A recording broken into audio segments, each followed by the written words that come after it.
you here to help find the baby Saurians? And I'm Toba. You must be the helpers that we've been waiting for. It's nice to meet you too, but we're just passing through. Oh, but Uncle Sanka said he was gonna send some of his friends over to help us. You sure he didn't mean you?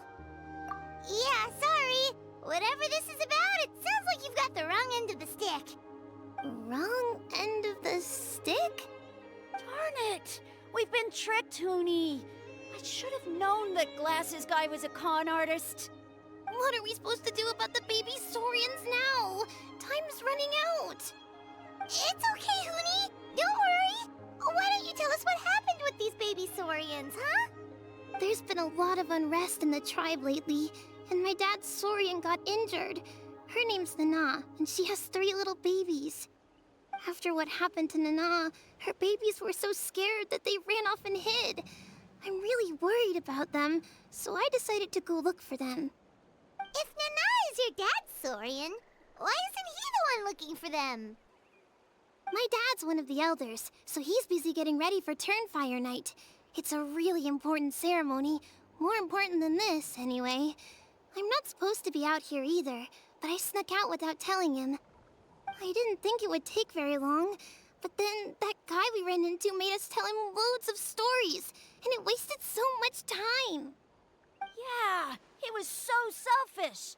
He doesn't have a heart. It's all right. Don't let him get to you. We're here now and we'll help you because we care a lot, don't we, Traveler? They should be. I already managed to find their tracks, and it seems like they're hiding on the cliff. Really? Wow! Thank you so much, Mr. Traveler and Miss Paimon. Awesome. You gotta be careful out on the cliffs, though. They're really steep. Even grown-ups have trouble climbing them.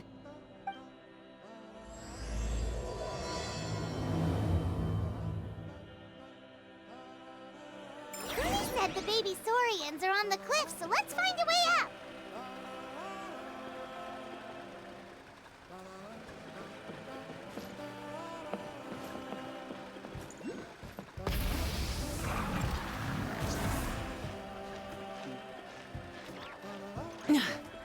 Hip. Hup.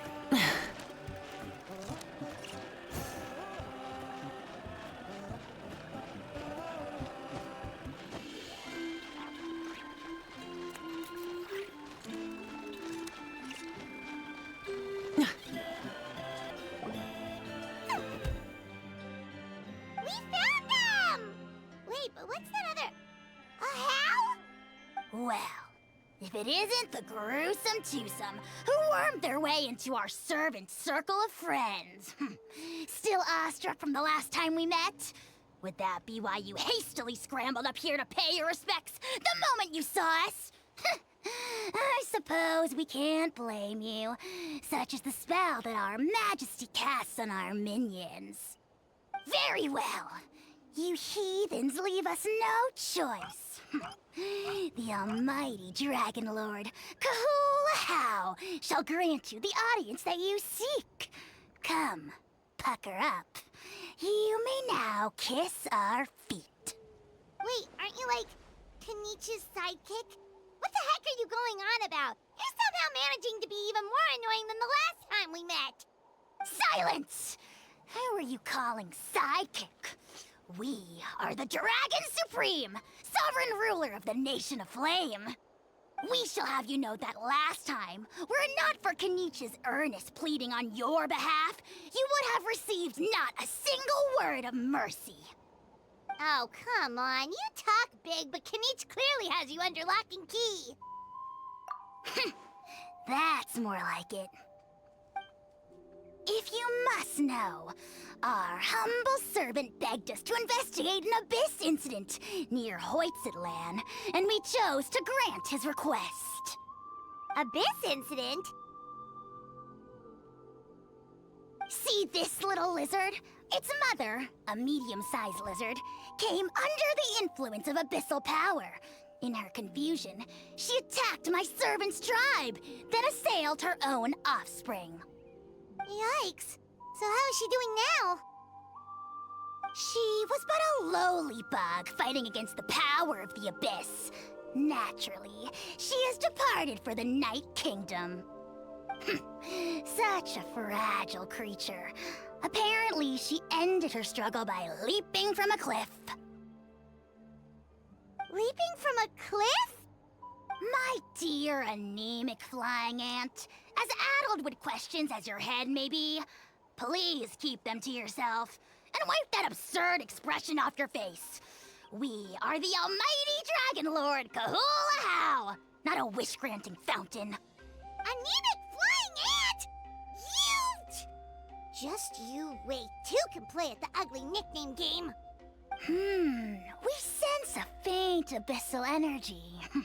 An evil sorcerer must be lurking nearby, but they are well hidden. If you encounter any suspicious outlanders, be sure to give them a robust interrogation. Suspicious outlanders? Wait, are you mocking us? Ha! How dare you cast aspersions on your ruler, heathen! You're just lucky that our servant has such vile taste in friends. Otherwise, we would beat you black and blue, and then purple, then black again! If you're not here to kiss my feet, then get out of my sight. Do not impede the work of the almighty Dragon Lord, Kahula-How! Potty mouth on that guy! I'm on his furious! Still, good to know about the abyss threat, huh? Wasn't expecting that. Let's not get sidetracked. We should take care of Hoonie's request first.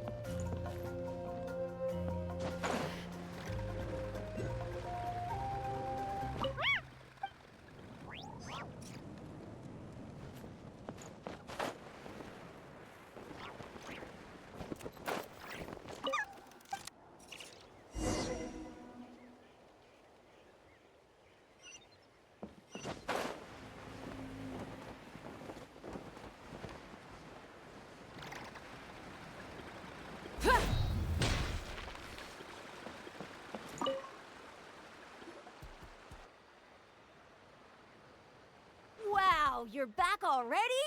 That was so fast. I'm so glad that the babies are all right. Thank you both so much. Now we can finally go home and stop worrying about them. You're welcome. Piece of cake! You're not from Natlan, right? Because your clothes look different than ours. Hey, you must be tired after all that climbing. You should come take a rest at my house. Yeah, please come. I promise you'll get a big Scions of the Canopy welcome. We love having guests, and you're really nice people. Not like Glasses Guy. By the sound of it, Glasses Guy wasn't from Natlan either, right? Uh-huh. Well, his clothes sure weren't. You know what? Now that I think about it, there was something really fishy about him. Really? Maybe he was the suspicious outlander that Ahau mentioned.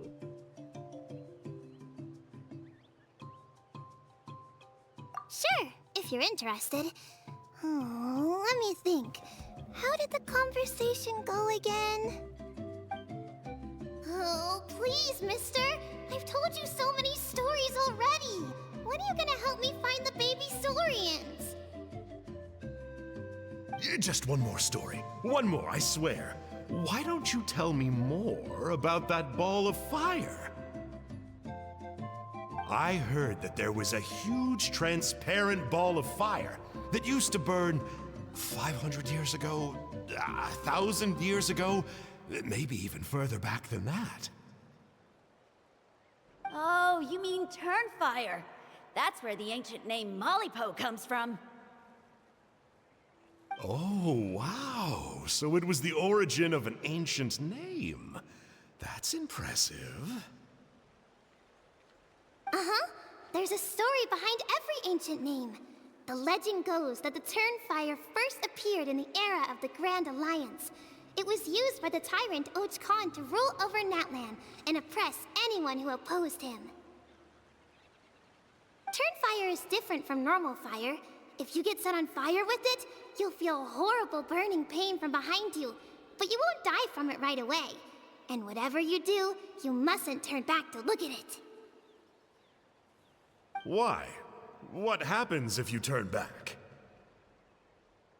As soon as you turn around, poof! You get burned to a crisp. Well, good golly gee. I mean, it's one thing to singe someone's clothes, but burning people alive? That is a big no-no in my book. Right? How nasty is it to burn someone from behind and not even let them turn around to look? Huitztlan really was an evil tyrant. Yes, shocking behavior. Now, let me guess. Eventually, a valiant hero came to save the day? That's usually how these stories go. Good guess, Uncle Glasses. Seems like you really know your stuff. The hero was called Yupanqui. He's the ancestor of our tribe. Yupanqui was friends with Huitztlan the Tyrant, and also Xbalanque, the first Pyro Archon. He was working as an ordnance officer for the Grand Alliance at the time. He didn't like how Huitztlan was such a cruel tyrant, so he stole the Turnfire and threw it at the Huitztlan's army. The soldiers couldn't defend against it, and they all got turned to ash. And that's how our ancestors set our people free. But just as he was about to leave the city, he thought he heard Huitztlan calling out to him from behind. It caught him off guard, and he turned around to look. But Huitztlan wasn't there. All he saw was a city burned black, an army in ruins, and giant flames reaching up into the sky. A split second later, the flames he saw burst out from inside his eyes and swallowed him up. All it took was a single glance. As soon as he looked back, he was burned to a crisp. The question is, was this the price he paid for stealing the Turnfire, or the price of turning back? Nobody knows the answer. But the fire that consumed Yupanqui burned more fiercely than any other. It burned for 100 days until it burned a hole right through the ley lines. And then, the flame dropped into the deathly dark Night Kingdom, where it still burns to this day. The grown-ups say that it lights up the path that leads to the next life. But for the dead to be reborn, they have to accept the flames and be purified by the fire first. It's like a final look back at your life, where you have to answer for everything you did. Anyway, that's the story of Yupanqui's Turnfire. Ah, a fine parable indeed. So, is it true? Is it really possible to find this fire in the Night Kingdom? I don't know. I think it's just a story. Either way, I assume this name has been passed down in your tribe ever since? Sure has. It went to Burkina, the hero that we celebrate on Turnfire Night. But that was 500 years ago. Yeah, and now it belongs to Kanich. So we often call him Malipo Kanich. Kinich, huh? All right, Uncle Glasses, that's enough stories. Now, can you please go find the baby Saurians for us like you promised? I would, but doesn't the legend of the Turnfire teach us not to look back? Let's not go dredging up the past. Tell me more about this Kinich guy. One more story, I swear. Starting now. No? Careful, Toba. You look dangerously close to cursing me out right now. Tut tut, we can't have that. Cursing is for grown-ups only. Uncle, you'd better not be trying to trick us, or the Turnfire will get you when you die. How would it get me if I'm outside of Natlan? Uncle Glasses isn't from here, you know. Unlike you. Huh? Wait, is that?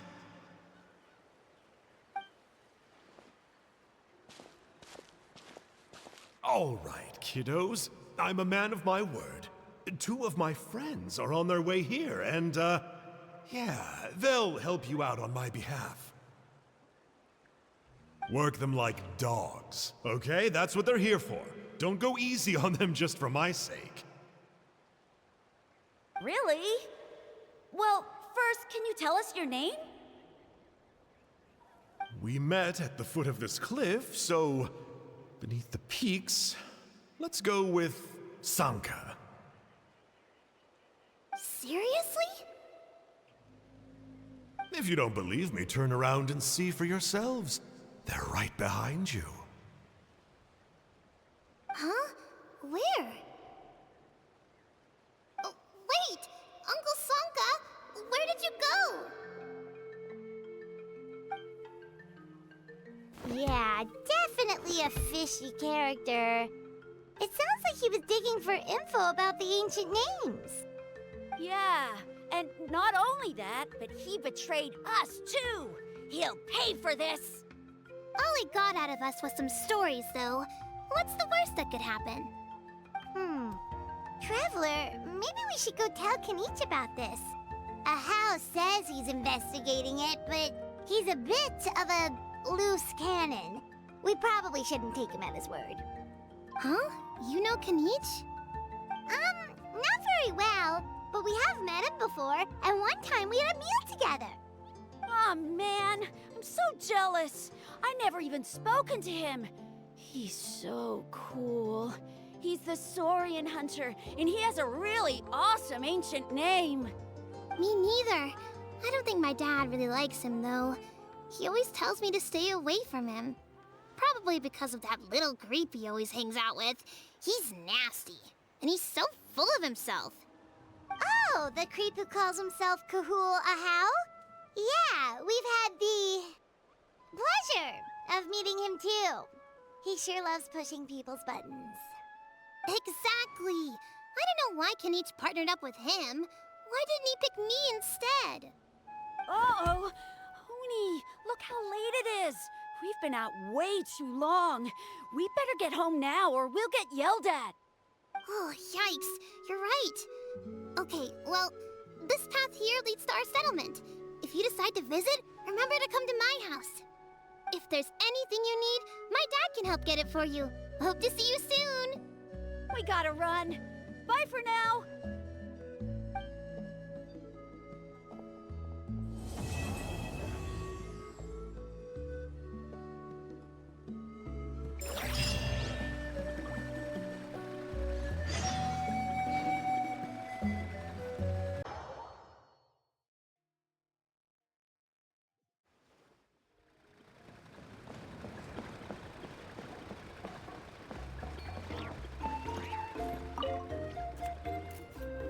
Huni, what were you thinking going out by yourself? Don't you know how dangerous it is? It's okay. Toba helped me. And we met some kind strangers who helped us, and... Kind strangers? What made you so sure they were so kind, hmm? I suppose they had kind stranger written on their foreheads. Yeah, actually, they did. In big, bold letters. Don't talk back to me. The Mountain King problem still hasn't been solved. What would I do if I lost you, too? No dinner for you tonight. They were good people, Dad. Dinner or no dinner. Hello again, Huni. It's Miss Paimon and Mr. Traveler. Dad, it's them. They're the ones who helped me. And I promised we'd take care of them if they came to visit. Oh. So you're the kind strangers. Well... I'm Trinidad. Apparently you helped my daughter today. So if there's anything you need, just ask.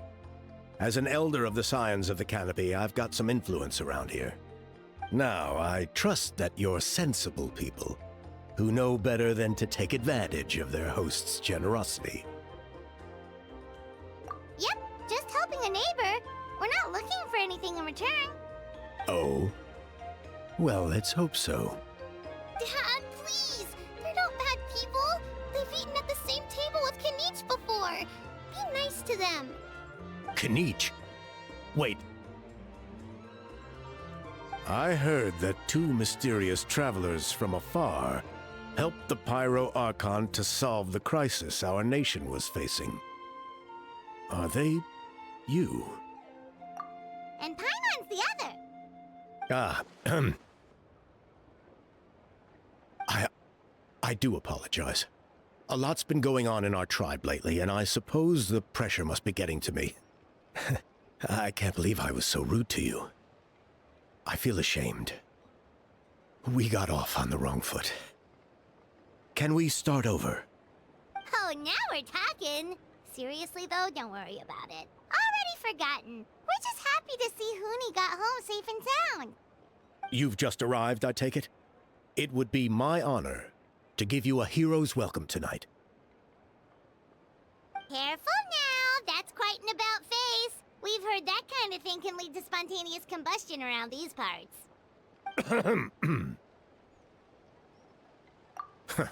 My dear traveler, you are very perceptive indeed. Go inside now, Huni. Dad's got some important business to discuss. Okay, look after Mr. Traveler and Miss Paimon. They're very special guests. Well, we'll hear you out, but we can't make any promises that we'll be able to help. This is a matter of utmost importance. Please allow me to explain. For many years, our tribe has celebrated the Turnfire Night. It is a traditional ceremony among the Scions of the Canopy, in which we remember our ancestor, Burkina, and his companion, Kangamato, the Mountain King. Burkina was a hero who bore the ancient name Malipo, and Kangamato was a powerful Yumkasor warrior. Together, they fought against the Abyss. They were victorious, but it came at a great cost. Burkina paid with his life. The Mountain King survived, but was contaminated by the Abyss, and he remains in hibernation to this day. Normally, Yumkasors never live longer than a century. It's possible that the Abyssal power is responsible for his unnaturally long lifespan.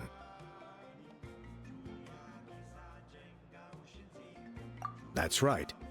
The Mountain King is a living symbol of our glory, but even this glory comes at a price. The abyssal power inside him is highly sensitive, and when it is disturbed, he awakens and flies into a blind rage, attacking anything that moves. So besides the ceremony, another important part of Turnfire Night each year is cleansing the abyssal power inside the Mountain King, so that he will remain sound asleep. However, Abyss-related incidents have been on the rise in that land lately, as I'm sure you're both aware. As a result, it has become increasingly difficult to keep the Mountain King in hibernation. Only 5 months have passed since the last Turnfire Night, and he's already showing signs of instability. Has he woken up again? He has. We managed to contain the situation by performing a makeshift ceremony right away, but it was a close call. He could reawaken at any moment. Also, he attacked and wounded my companion, Nana, during the ceremony. She became contaminated by the Abyss as a result. And We heard. Such a tragedy. We're really sorry for your loss. yes, and Nana wasn't the first. Anyway, right now, we're preparing for an exceptional Turnfire Night ceremony, and we need to find a suitable flame bearer. From what I've heard about your adventures, I believe you'd be perfect for the role. Of course. Plus, he's a bona fide hero who's inherited the Malipo name. Oh, you mean Kanich? Yes, he's the one. A hero worth his weight in gold. And unfortunately for us, he's all too aware of that. No prizes for guessing what he said when I asked him to host a Turnfire night outside of the annual schedule. An exceptional ceremony? I'll have to charge an exceptional price. I swear, no other concept exists in that boy's brain. I'm not the one to usually talk about people behind their backs, but I'm convinced the Y-Up got hit on the head and took a wrong turn the day it chose to give that ancient name to him. Have you ever heard of a hero whose mantra is, "What's your asking price?" Oh, and don't get me started on that insufferable How he hangs around with. Thinks he's God's gift to mankind. Pompous fool. Yeah, Paimon has to agree on that last part. Anyway, the fact is, the ceremony can just as easily be done without him, as long as we find someone else. And besides, you two seem like much better candidates, huh? So what do you think? Wonderful! I can't thank you enough. Honi was right about you. You have kindness in your hearts. Come with me to the other side of the mountain. I'll bring you up to speed on each step of the ceremony. As experienced warriors, I'm sure you'll pick it up in no time.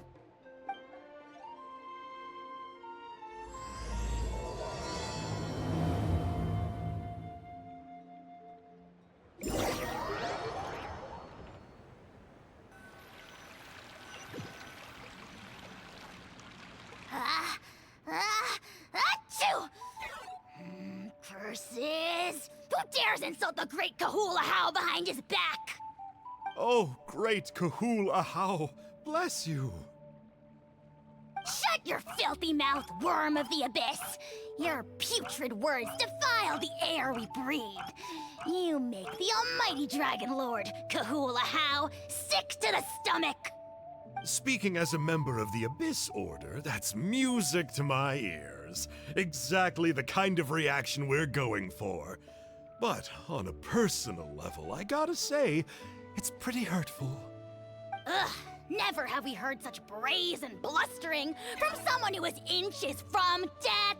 Up yours, Four Eyes! We spit in your face! Okay, well, that I am at a loss to explain. How do I manage to stay so chirpy and cheerful? I can only guess it's some kind of powerful magic. But I digress. Mr. Kinich, I admit it, you, sir, are a legendary hunter. Still, the only reason you caught me is that I was reluctant to run away. You see, I'm very interested in the lore of your tribe. Kay. Is that it? Kay? Aren't you intrigued to know what it is about you guys that prompted a visit from the Abyss? It's the extreme sports! The other day, I narrowly avoided getting hit by a very brave soul who just leaped off a cliff. I think you call it bungee jumping? Anyway, I was very impressed. That is what I call embracing the spirit of adventure. Look, I even did a painting inspired by the bravery and freedom of the Scions of the Canopy. You scum-sucking swine! I swear, if you go bungee jumping, it'll be without a rope! Head first off the tallest cliff, with a band of hunters on your tail, and nowhere left to run, and a bottomless cesspit waiting for you on the ground. You say that, but I get the sense that Mr. Kinich isn't planning to take my life right now. On top of that, I'm tired of spying on you from afar. So why don't we just negotiate a comfortable operating distance that works for both of us? I've heard that the most important thing in human relationships is to respect each other's boundaries. What do you say, Mr. Kinich? Or you could tell me what it is you're really after. What? And then I'll name my price.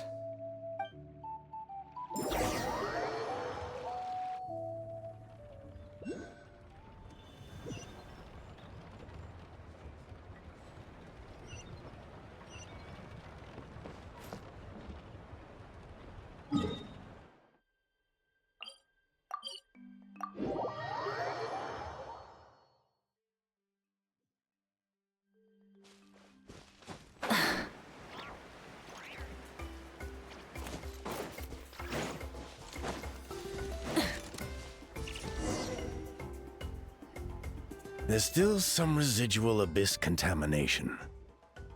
No surprises here. No doubt that explains the Mountain King's recent activity. See those torches over there? Those are sacred flame offshoots that we requested from the Stadium of the Sacred Flame.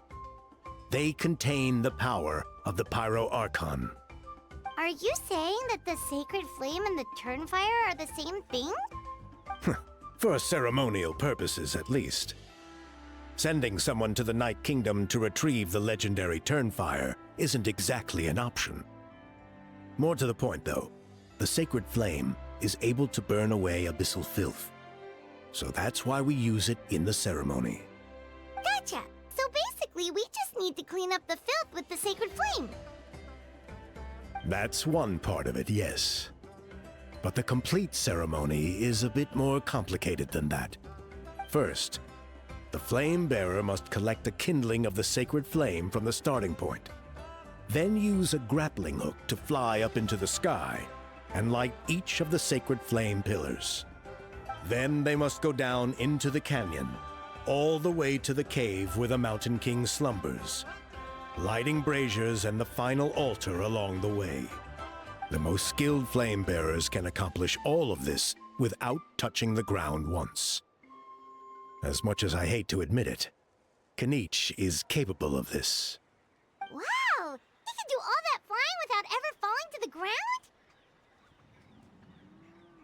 Well, of course Paimon can. It'd be much harder for you guys. Ha! Well, don't worry. It's not a requirement of the ceremony. You're allowed to touch the ground. The only thing you're not allowed to do is turn back. The flame bearer must always keep moving forward. You can't skip a pillar, then come back to it after lighting the next one. To do so would be to disrespect our ancestors. So, what actually happens if you do turn back?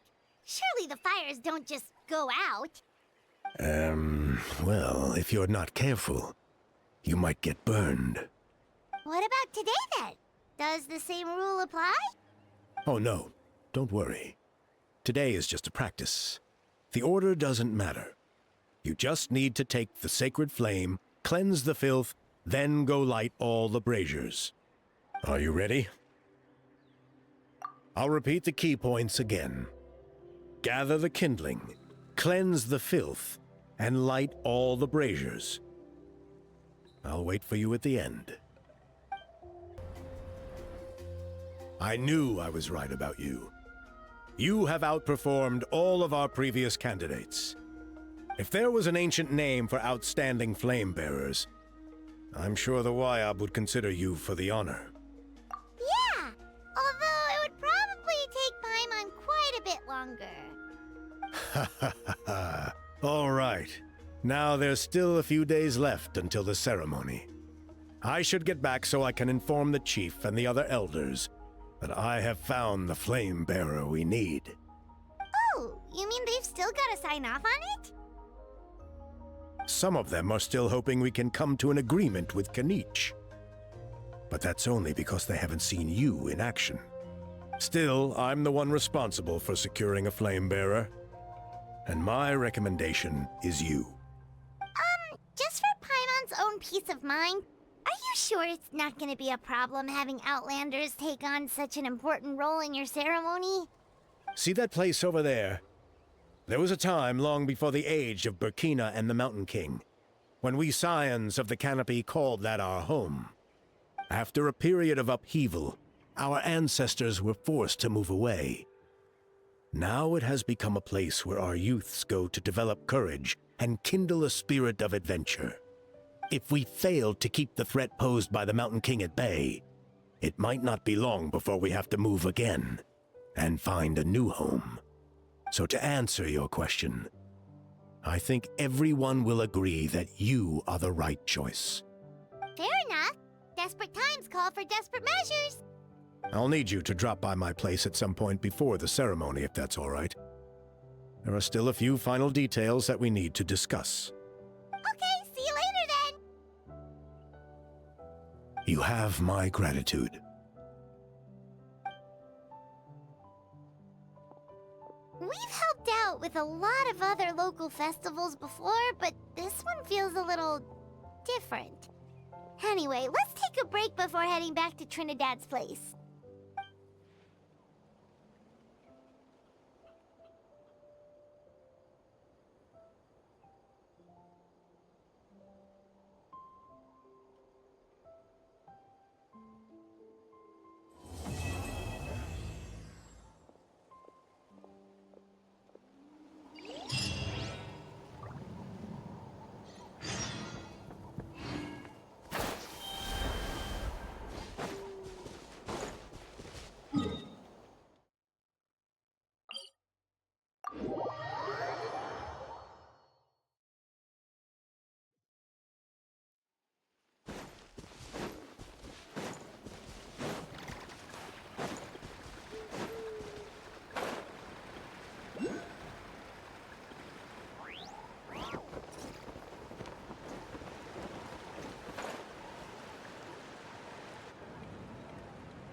Traveler, Paimon. Kanich! Fancy meeting you here. We've actually been looking for you. I'll get straight to the point. I hear you accepted a proposal from Elder Trinidad. Oh, the, Turnfire Knight, you mean. You were still his first choice. It's just... Oh, jeez. It's not what it looks like, promise. Chill, it's cool. I only mention it because there's something you should know, and I suspect Elder Trinidad hasn't been completely forthcoming with you. His true intention is to resolve the Mountain King problem once and for all. Once and for all? You mean this'll be the last Turnfire Knight ever? That's right. He wants to use you to send the Mountain King to the Night Kingdom. To the Night Kingdom? You mean... To his death. Whoa! Are you serious right now? You shouldn't go blurting out accusations like that. It could get you in trouble. Too blunt? Okay. I'll phrase it more gently. There is potentially a possibility that Elder Trinidad may be hoping that during the course of the ceremony, you kill the Mountain King dead. But that's ridiculous. He told us the Mountain King is a living symbol of your tribe's glory. And that glory comes at a price. Oh, that's right. The Mountain King is a living symbol of our glory, but even this glory comes at a price. Ah, yes, and Nana wasn't the first.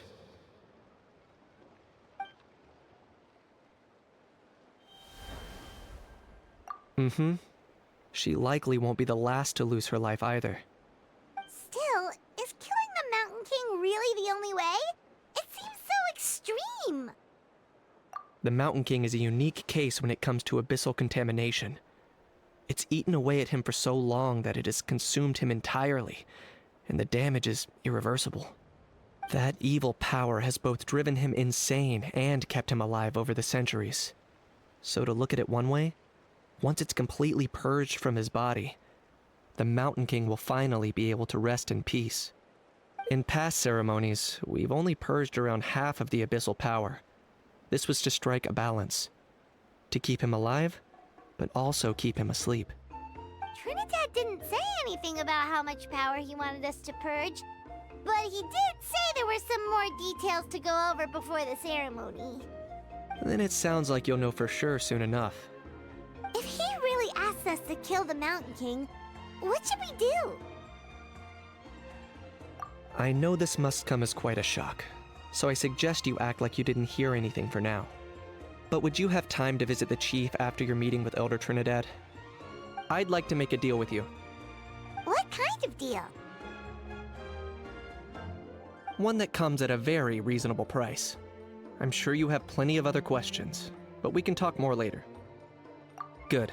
See you soon.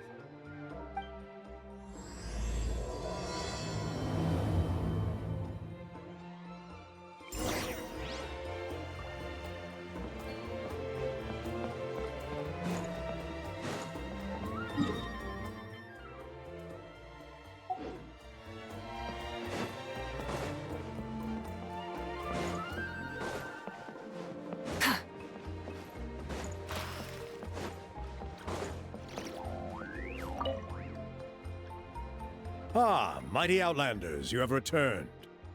Did you have a good rest? It was, pretty good, yeah. Glad to hear it. Things are progressing very smoothly on my end. Many of the elders have heard of your heroic deeds, including the chief. They all speak very favorably of you. There are still those who insist that the ceremony should be performed by the bearer of the Malipo name. But they're just stuck in the past. We need to move with the times. Plus, Kanish doesn't want to do it anyway. Exactly.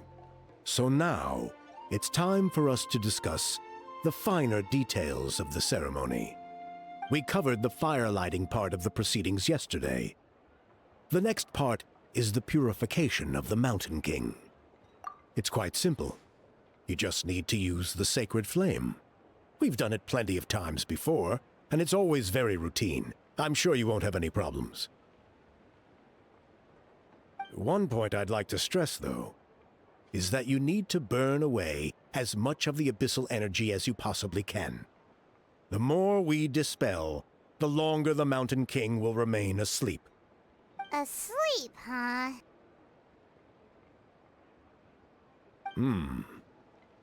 Precisely. In previous years, the Flame Bearer has often been unable to dispel a sufficient amount of abyssal energy. That's the only reason why we have to perform the ceremony on a regular basis.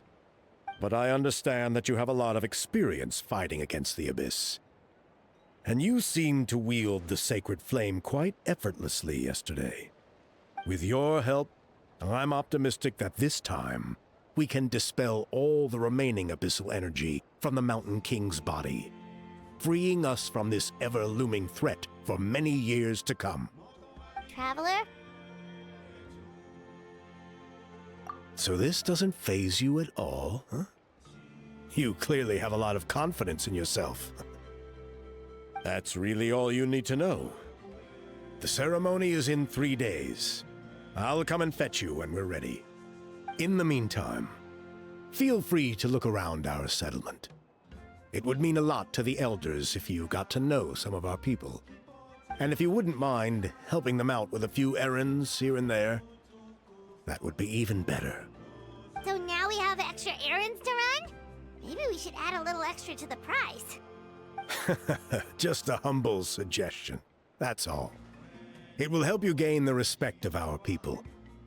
And as a mighty hero, I truly believe that's what you deserve. I'll be sticking around over the next few days, so if you have any questions, you know where to find me. Seems like Kanich was right. We should go meet up with him right away.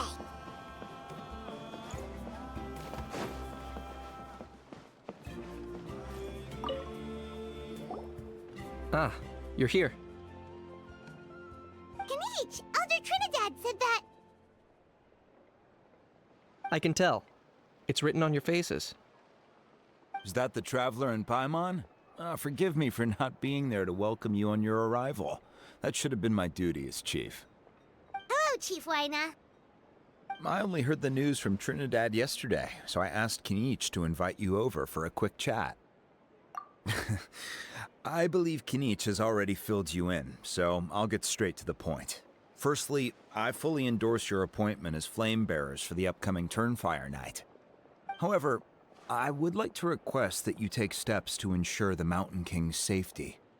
Every child of our tribe grows up hearing the tales of our heroes, from Yupanqui the Firebringer to Burkina and the Mountain King who fought against the Abyss.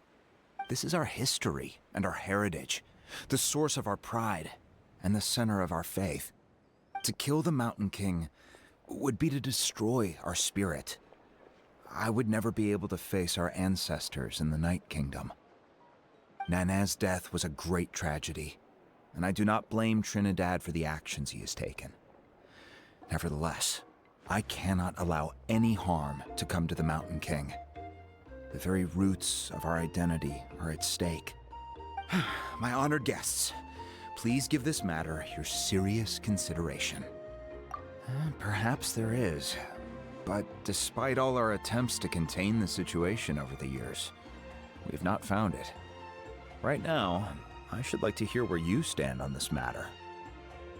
Though I sense that your mind is not yet made up, I'm still comforted by your words. There are 3 days left before the ceremony. I hope they will bring you clarity.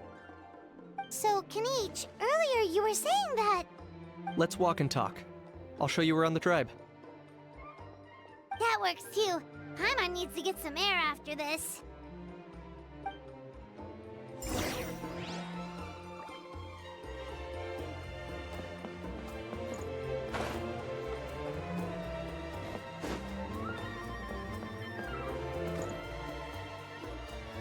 Kanich, Paimon finally understands why you turned Trinidad down. You knew what he was planning, didn't you? That's why you didn't want to be the flame bearer this time, because it's a double-edged sword. The whole Mora thing was just a sneaky excuse. Double-edged sword is right, but my response wasn't merely an excuse. To solve this exceptional problem, an exceptional price must be paid.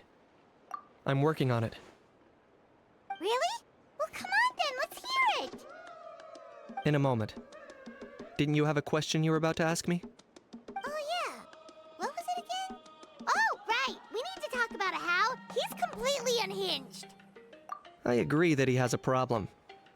He needs disciplining. So, I hired him a teacher. You got him a teacher? Oh, Paimon would love to see him get scolded for bad behavior. Anyway, moving on. When we ran into a Hal, he said you two were investigating some abyss thing together. Is that related to the whole Mountain King situation?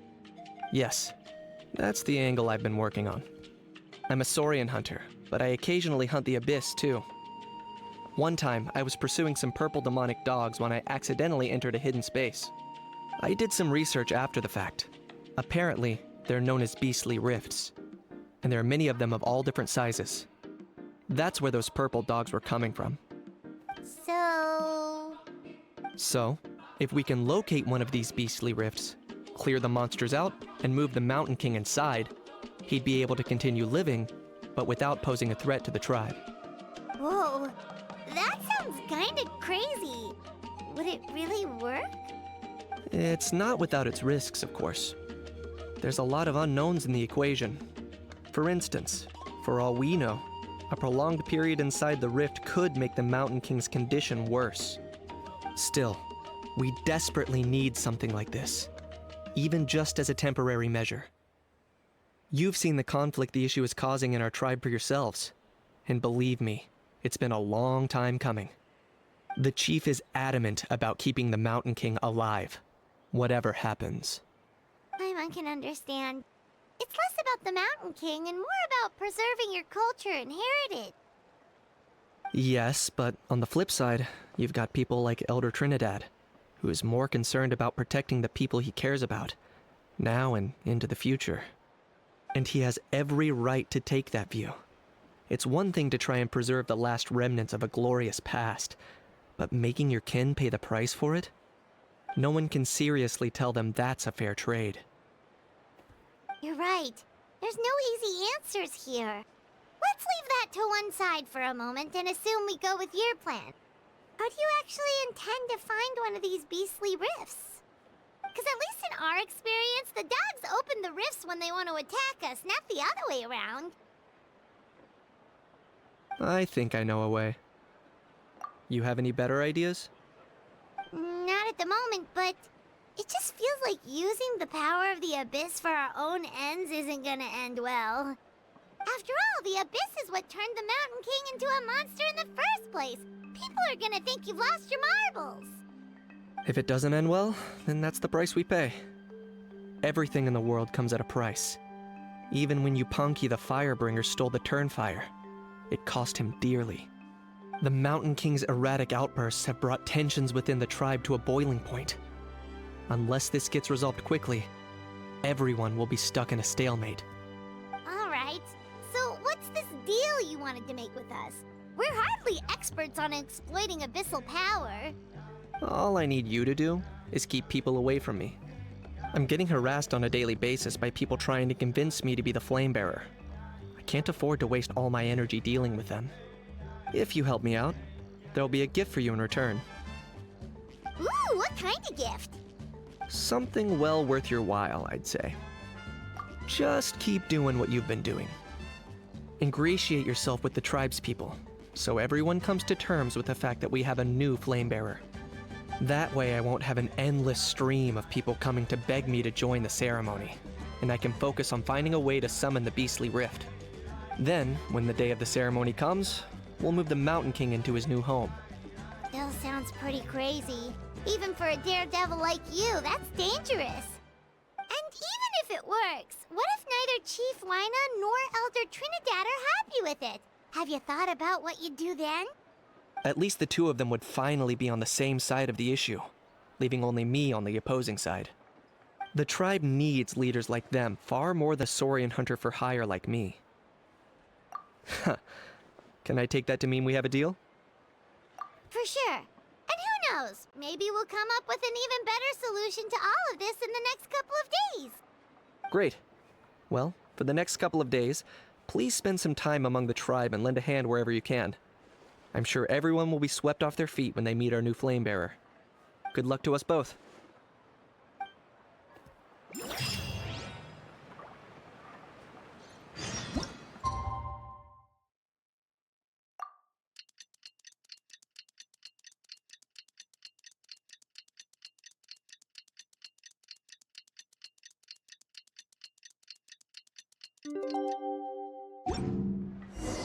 Okay, task for the day.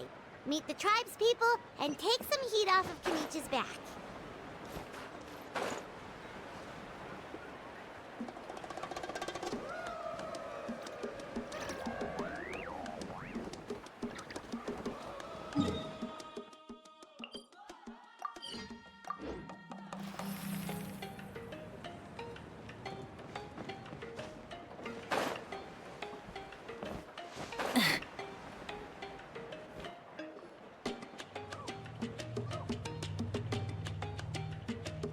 Pony, how can you call the Mountain King a monster? Because he hurt a lot of people. And look what happened to Nana. But it wasn't on purpose. The Mountain King is sick, that's all. He's been hurt by the abyss. That's true. But the fact remains that he's now a threat to all of us.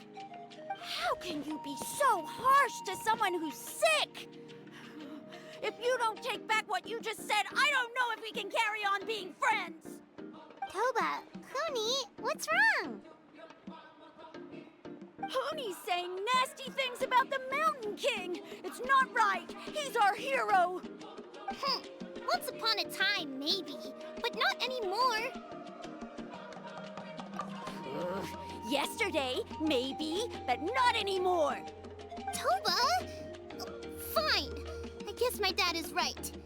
Things change, and you just have to accept it and move forward. As of today, our friendship is over. There's no going back. Oh, come on, cut it out, you two. We have some great news to tell you. The Traveler is gonna be the Flamebearer for the next Turnfire night. He's gonna do a beautiful ceremony and cure the Mountain King's illness for good. What? Really? So that's what my dad wanted to talk to you about? To be fair, from what we saw the other day, you are pretty good at climbing cliffs. Probably just as good as Kanich. Wait, speaking of Kanich, where even is that guy? Oh yeah, good question. Is he not coming to the ceremony anymore? We can get him to come, but if he catches you two fighting again, he won't be happy. He'll be sure to give you both a piece of his mind. No, we can't let that happen. I've never even spoken to him before. I can't afford to make such a bad first impression. I didn't mean to argue with Toba. All I said was that the Mountain King has done some pretty bad things. He was the one who turned it into a fight. Yeah, if you weren't friends, there's no way Toba would have come to look for the baby Saurians with you. All right. Well, because it's the Traveler and Paimon and Kanich, I'm sorry, Toba. I'm sorry for all the mean things I said about the Mountain King. Dad just really misses Nana. And I was really upset that she's gone, too. Huh? Oh. I shouldn't have spoken to you the way I did either. It wasn't very nice of me. For the Traveler and Paimon, Kanich, and for Nana. I'm sorry too, Huni. That's more like it. Now you're best friends again! Guess so. Toba, if I ever say something mean about the Mountain King in the future, I'll make sure I say it to someone else, and not you. I'd better go buy some colored cloth for my dad now. He needs it for Turnfire Night. Let's play again some other time. See you, Toba. See you, Traveler and Paimon. Okay. I'll head home as well then. See you next time. Okay, take care, you two. Even though they said they're sorry, it looks like their friendship isn't as strong as it was before. Let's just hope we can solve this once and for all. Come on, let's move on.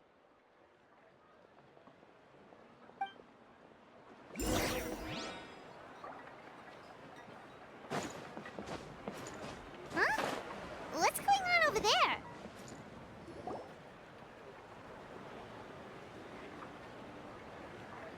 Hey there! What's happening here? A rehearsal for the Turnfire Night dance.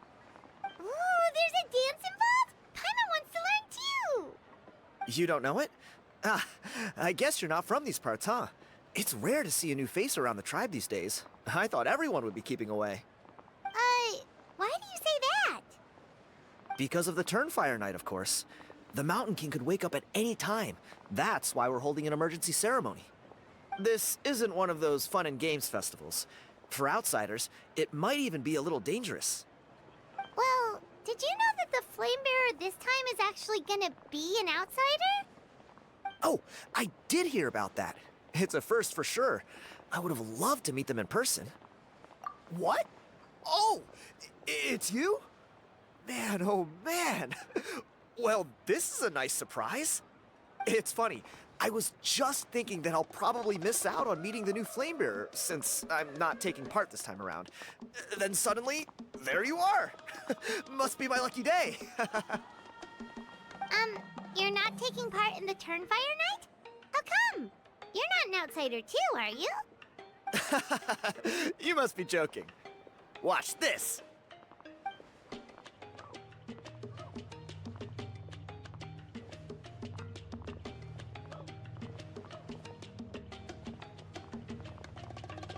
Not bad, right?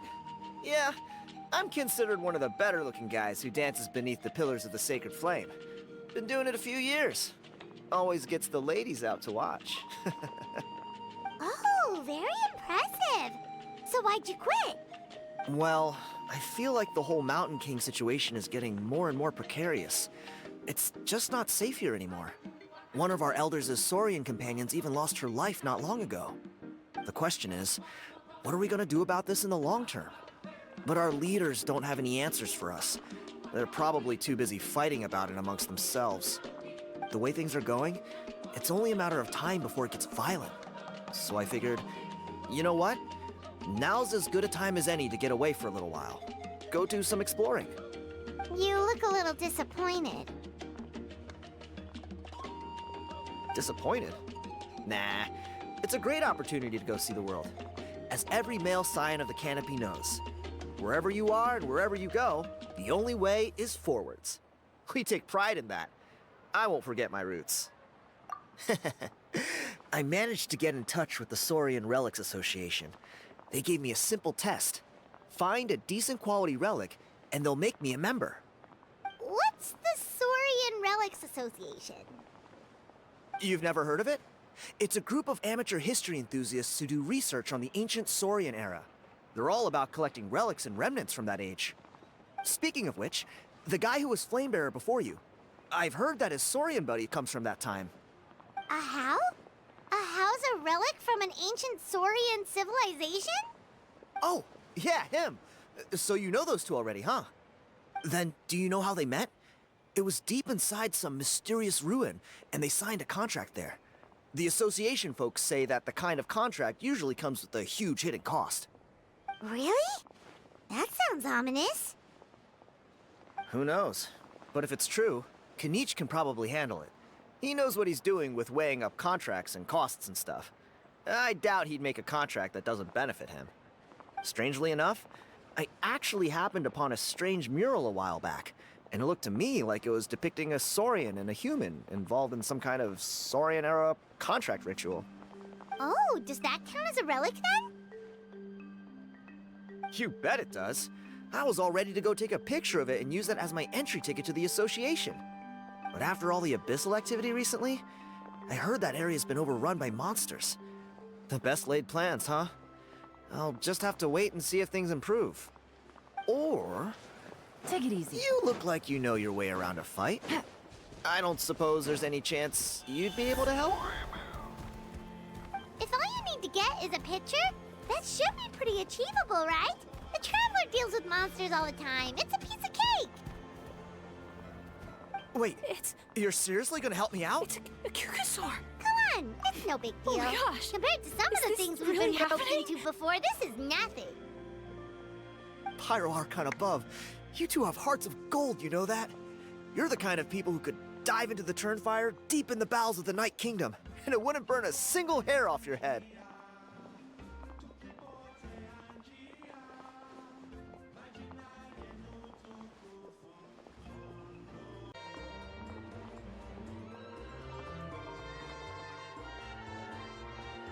Of course it is. All right, come with me. I'll show you the way.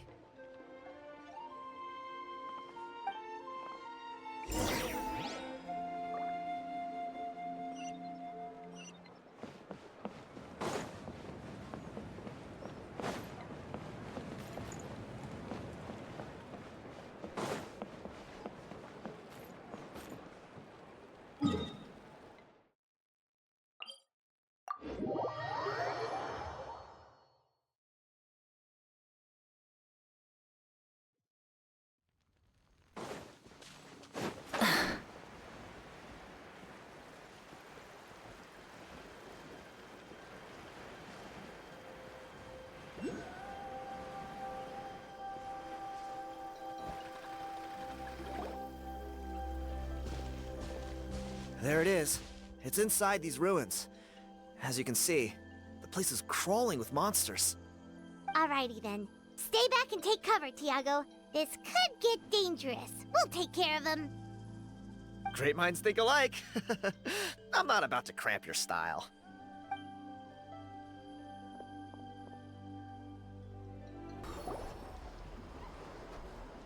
Whew. That should be the last of them.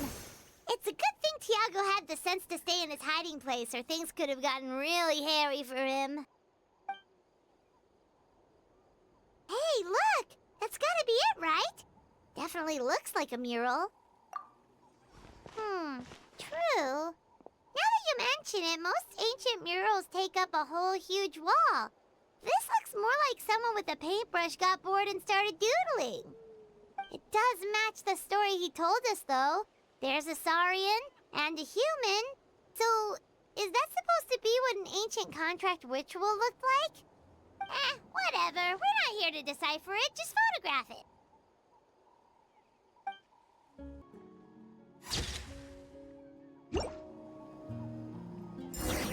That's a wrap. Let's take it back to Tiago.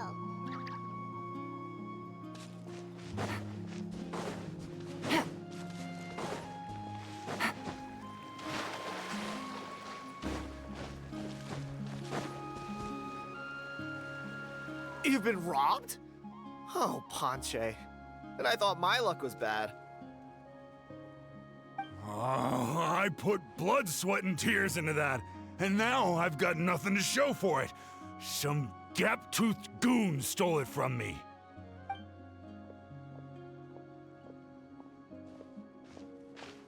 Tiago, is this the picture you were looking for?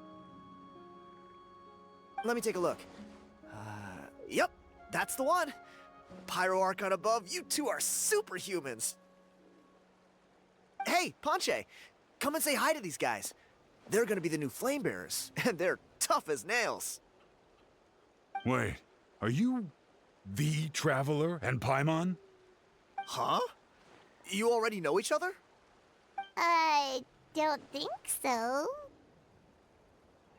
My nephew Toba's been telling everyone about you. He says you're crazy strong, super friendly, that you helped him out, and that you're gonna be our flame bearers this Turnfire night. Oh, so you're Toba's uncle. Great to meet you, sir. Sounds like we managed to make a bit of a name for ourselves. Toba's not wrong, my friend. These two are honestly some of the nicest, most genuine people I've ever met. Everyone speaks incredibly highly of them. Seriously. If you're comfortable telling them about what happened, I guarantee you they'll sort it out in no time. Really? All I want is to get the fruits of my labor back. Allow me to explain. Panche is a well-known scholar within our tribe, author of the widely acclaimed book, Yupanqui's Turnfire. Unfortunately, the book was stolen by a treasure hoarder a few hours ago. I spent years of my life researching that book. I visited every last ruin, interviewed every descendant of every hero in our history. On the word Malipo alone, I covered at least 5 different interpretations of the meaning based on accounts from different villages. It was an unparalleled masterpiece. And now it's all gone. That little goon ambushed me during my morning walk. He snatched all of my belongings, including my entire manuscript. That book was everything to him. It's like they robbed him of his soul when they took it. Look at him. Lost and listless. He's a shell of the man he was. Dear honored guests of our clan, I am but a helpless old student.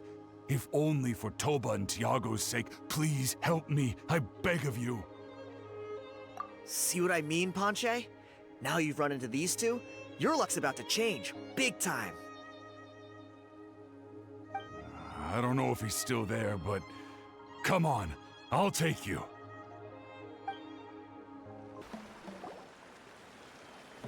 Hey! You thieving rat! Give me my things back! What do you want now, you old bum? God, you're a waste of space. Prepare to get shoved butt first into a tree hollow. Oh, what's this? Brought a little bodyguard with you, huh? All right, let's see what you've got. What's this? Eat dirt, suckers!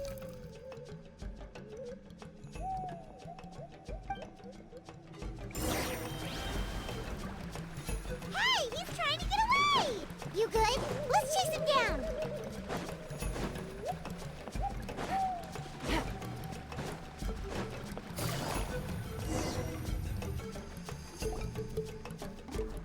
Stop, please! By all the warriors, heroes, gods, and kings, I can't run any longer. Please, I don't have your stuff anymore. Have mercy. Oh, yeah? Well, where is it then? I threw it away. You threw it away? The old bum's bag didn't have a single mora in it. Just a tatty old book, worn out pens, and some old rags. All that time lying in wait was for nothing. I was so mad, I just threw all of it away. Is that really the truth? Okay then, where did you throw it away? The same place you found me. Look, I swear on the Pyro Archon it's the truth. May all my worldly possessions be turned to ash by Turnfire if I'm lying. Okay, that's a pretty strong oath. What do we do now? It sounds like he's telling the truth.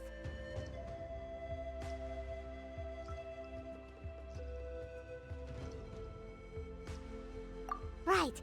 Let's hope nobody gets to the book before we do. We'll never get it back then.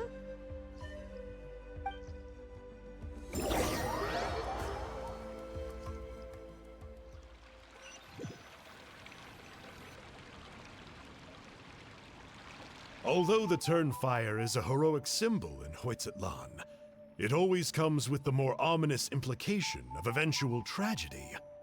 This holds true for all bearers of this ancient name in recorded history. Each one of them died of non-natural causes, as if the specter of the Turnfire was always lurking in the background. This appears to suggest the existence of some higher power that is always watching the name-bearer, examining their actions, and eventually demanding payment in return. None can escape this payment, unless, perhaps, they could honestly swear by Turnfire to never make a single mistake in their entire life. Yupanki's Turnfire. What an incredible work on ancient name philology.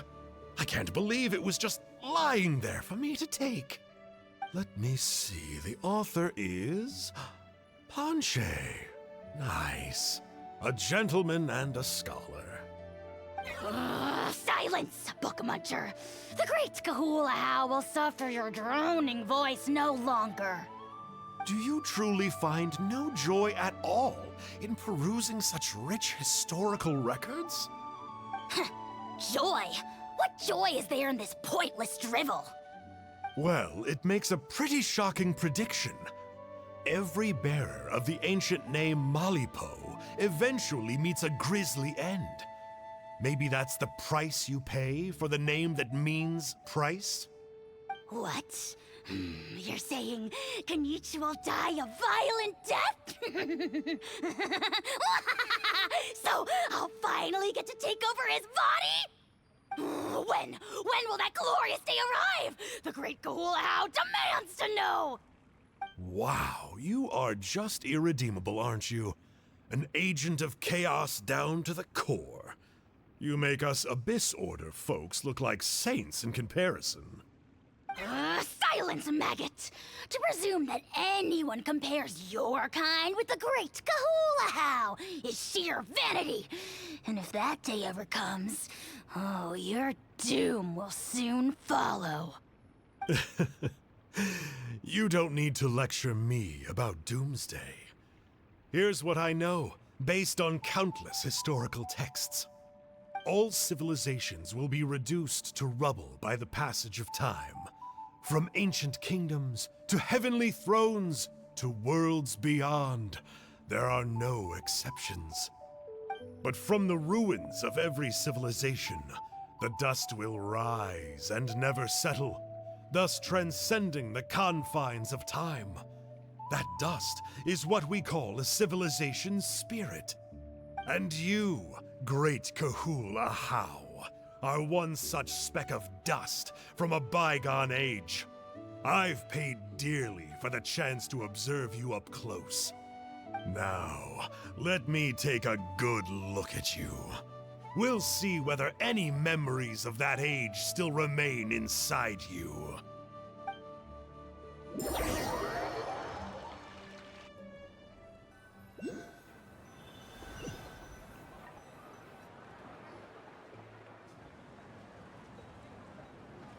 We're so sorry, Mr. Ponche, but we couldn't find your manuscript anywhere.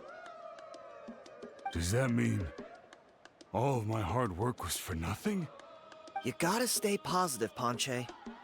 You might have lost the book, but the brains behind it are still intact. Surely you remember the main points at least? The whole reason I worked so hard to get it finished before the Turnfire night is because I hoped that maybe it might help us find a way through these trying times. But now, well, not exactly. But I thought my research might at least be a starting point. Oh, really? So what did you find out in your research? I think the key to all of this lies in the power of Malipo. Ponche, you know as well as anyone that ancient names don't hold any real power. Symbolic power doesn't count. You're right, but Malipo may be a special case. Given that it first arose in the era of the first Pyro Archon, it might contain remnants of Shibalanke's power.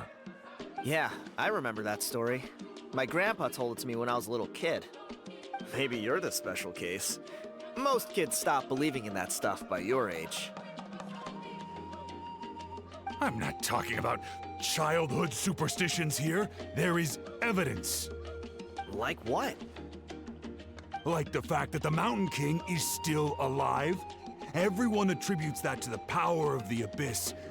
But there's more to it than that. The key factor is that Burkina summoned the power of Malipo at the cost of his own life. If you don't believe me, then answer me this. How many other creatures can you think of who lived longer, not shorter, after being contaminated by the Abyss? Traveler, different situation but similar idea. Doesn't this remind you of the hilly... So, I came to the conclusion that Malipo must refer to some mysterious ritual involving a tit-for-tat exchange. It began with the first Pyro Archon, fell with the Grand Alliance, then was buried in the Night Kingdom. And now, it awaits the call of its new bearer. Hey. Sorry to interrupt, Ponche, but you seem to be getting a little overexcited.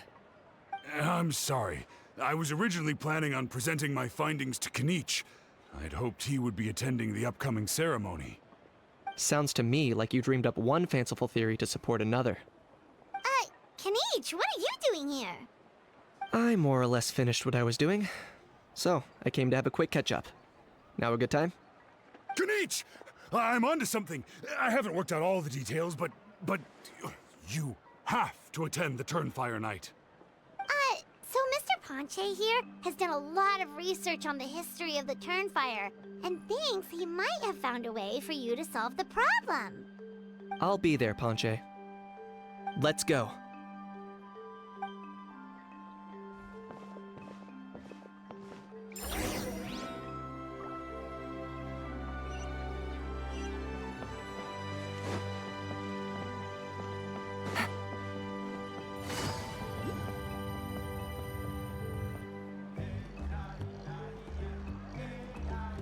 Here will do.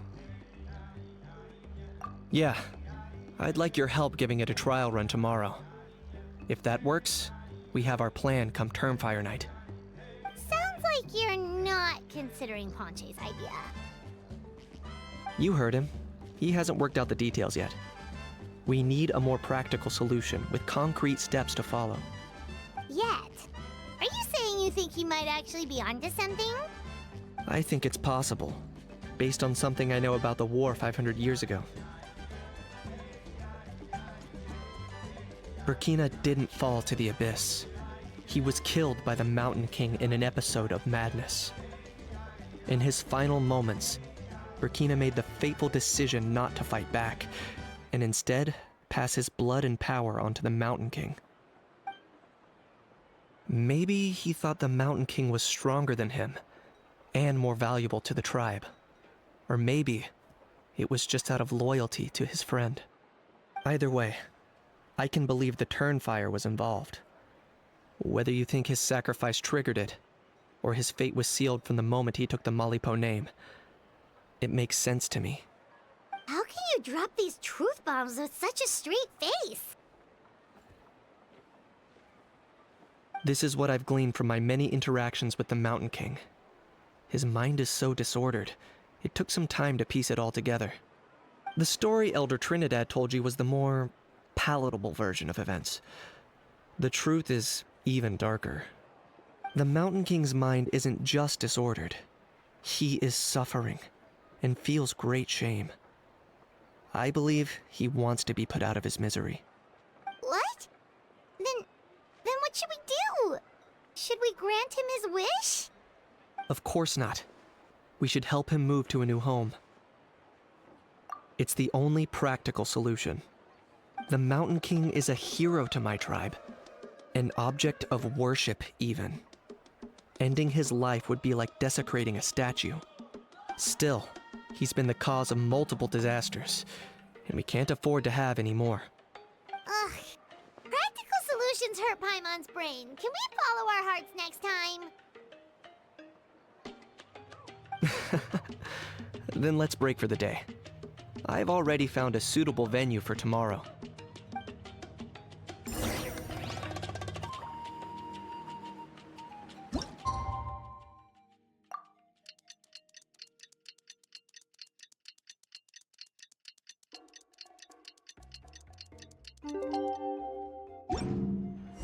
I got a new letter from an informant. Looks like the situation is...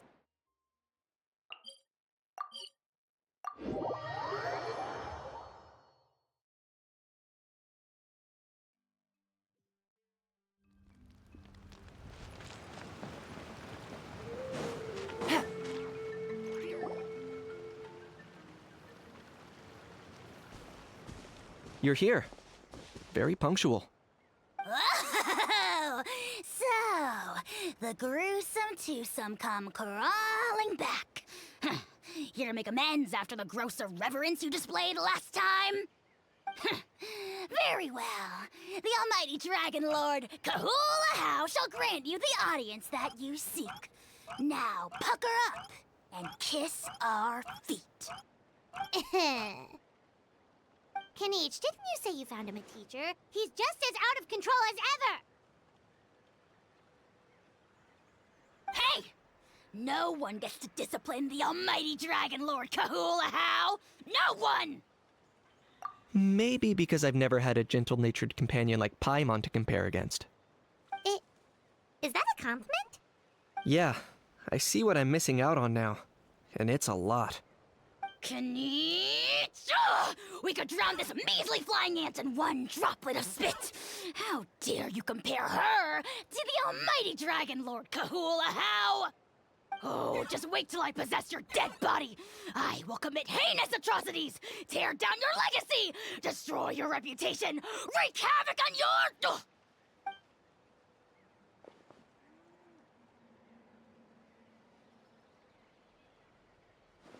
Traveler, Paimon, let's get down to business. Once we've opened the beastly rift, you're welcome to toss a How in there for a couple days. With pleasure. You don't need to ask twice. Check it out. I got my hands on this device in a trade. It's meant as bait, but it'll also stabilize the abyssal energy. The Rift Hounds will tear through space to get this. Once they're here, we take them out and claim the rift for ourselves.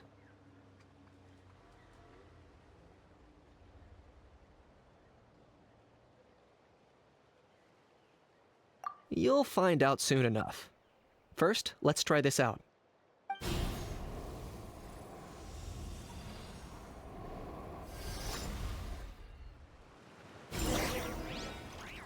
Here they come.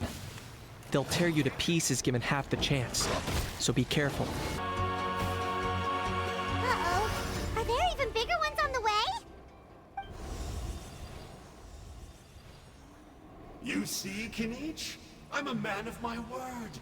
In fact, I'd say I under-promised and over-delivered. Nifty little gizmo, isn't it? I take it this is your true form. Now that our deal is complete, it's time to start the next phase of our relationship. I made a promise to the great Kahula How, and now I'm here to seize your body for his use. Cliché, I know. The hero's trusted partner sells him out to the abyss in a shocking act of betrayal. Cue bad guy speech and drawn-out death sequence. Huh? Angel? Huh? Huh? What are you two doing here? Oh, Mr. Kinich, this is not what we agreed on. Traveler, this is the gift I got you. I know you're looking for intel on the Abyss Order, so I thought he might be of use to you. But it looks like you've already met. Yikes. Frosty reception. Gotta say, I kinda pictured this moment going a little differently. Tears of joy welling up in your eyes as you say the words, "It's good to see you again, old friend." Don't be ridiculous. Sounds like you've been reading too many romance novels. There we have it. Change is inevitable and nothing lasts forever. What a pity. Well then, time for you to meet the new me. This time, please call me Sanka. Sanka! Aha! So you're Glasses Guy! You tricked Huni and Toba into telling you a bunch of stories! What does it matter? A name is a superficial label. It's what's deep down inside that counts. And I've shown you the deepest parts of me. That would explain a lot. Why else would you show up here and start acting like a wise guy? You looking for a fight? I'll pass. I do rather like you, as I've said before. But my one quibble is that you really don't know your own strength. Wait. Of course! You're the one behind all the recent Abyss activity! Let Paimon guess. You've been provoking the Mountain King, too! Haven't I told you before? I'm not part of the inner circle who do our Highness's bidding. My interests are far more low stakes. I spend my time digging for truth in ancient doodads and books. You really think a benchwarmer like me is capable of more than that? I investigated him. He's not connected to the recent events. Just happens to be in the area. So, I struck a deal with him. He helps me summon a rift. I allow him to do some historical research. But that's all over. And now Kinich wants to hand me over to you. Well, I was hoping this would be an opportune moment to whisk away his body. That would have given me some more time to study the great Kahula How. But now I've run into you, which is just my luck. Or maybe I've incited the wrath of the Turnfire, and this is the price I have to pay. But I don't understand. What did I do wrong? Wait, does that count? Let me think. How? You are the worst of the worst! Colluding with the Abyss Order against Kinich? How could you betray your partner? There is no betrayal. The almighty Dragon Lord Kahula How is a partner to no one. Don't worry. I told him to act as bait. Yes, and you should have picked a bigger fish. The Abyss Order? Ha! What a joke. Not even a match for our lowly servant. I put up with this toad's croaking for days, and it was all for nothing. It looks like your disciplinary measures have been less than effective, Mr. Enjo. What did you expect? Behavioral rehab isn't really our thing. Otherwise, we might as well change our name from the Abyss Order to the Abyss Boarding School. The abysmal disorder would suit you better. Kinich! Dispose of him! He is of no further use to us! Traveler?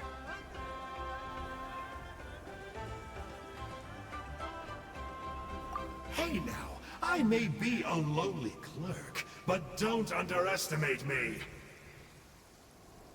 I could never beat you in a straight-up fight, but when it comes to running away, I won't lose to anyone.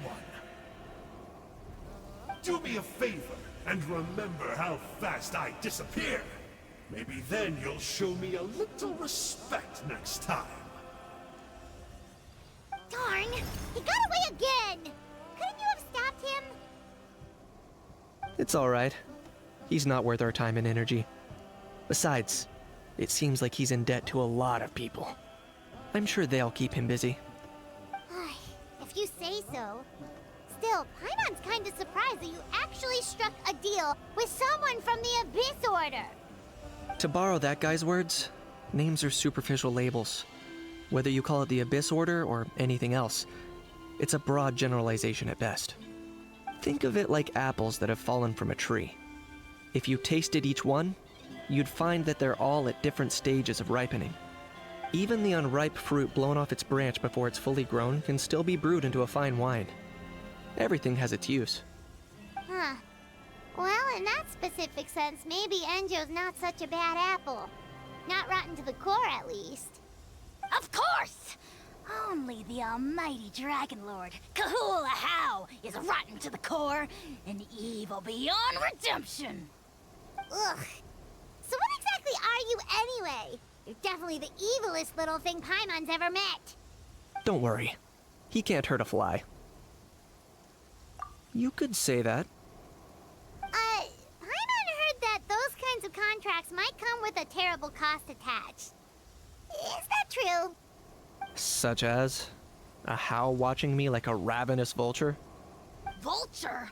Vulture! We are the Dragon Supreme! Sovereign ruler of the Nation of Flame! Let's pick this up another time. It's getting kinda late. You should go back and get some rest. Big day ahead. Tomorrow's Turnfire night. Time to light the sacred flame and burn away the filth for a legendary 500-year-old warrior. Oh yeah. Hearing you lay it out like that is making Paimon a little nervous. For all the work we've put in, it all comes down to tomorrow night. We have to make sure we solve this problem once and for all. Then it can't hurt to say this one more time. Good luck to us both. See you tomorrow.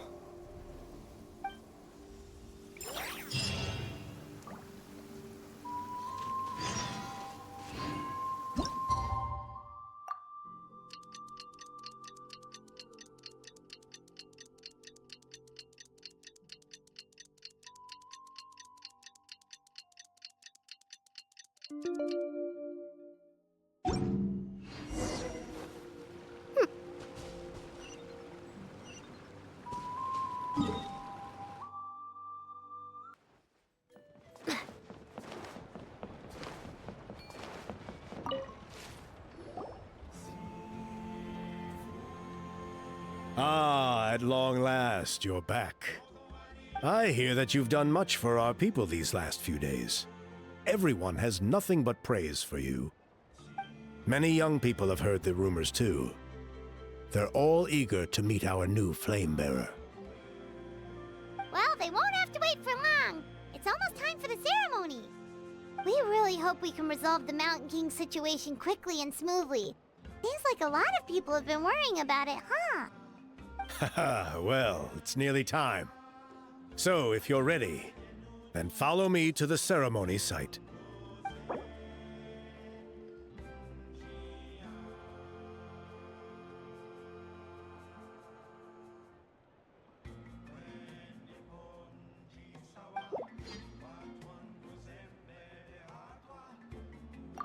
Off we go!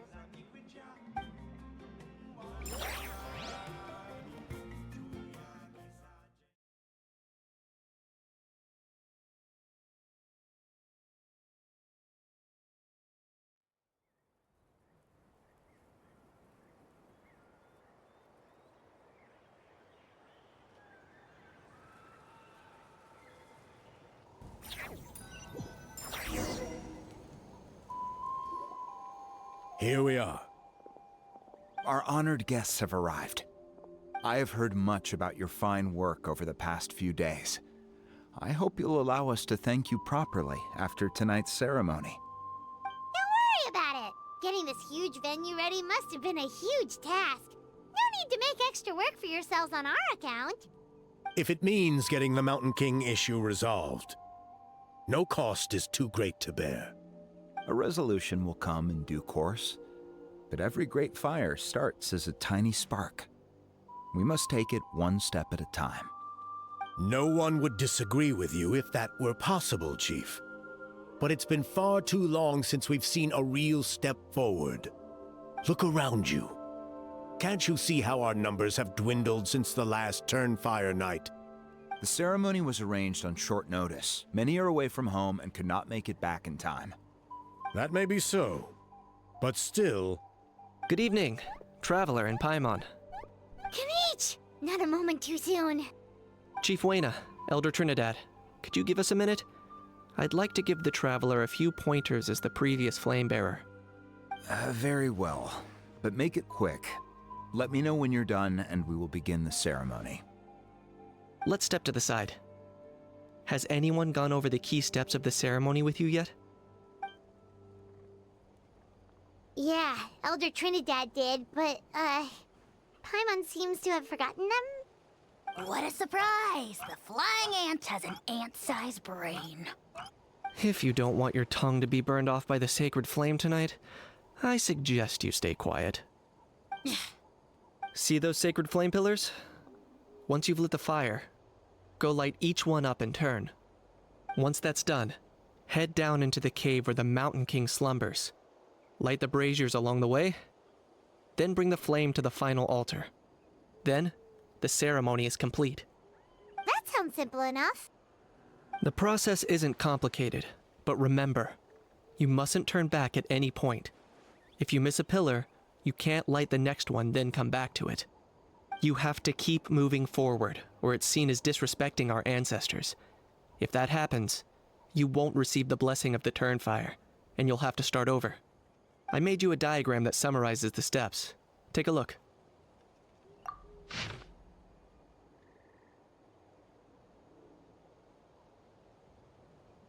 So that's our part. What about you?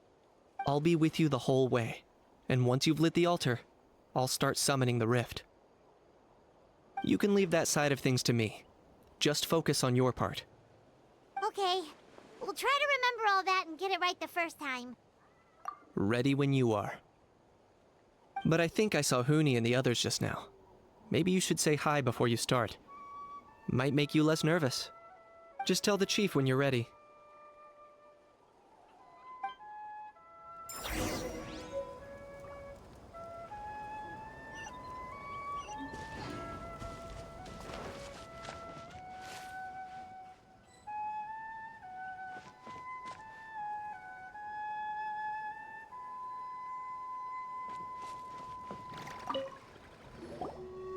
How are you doing?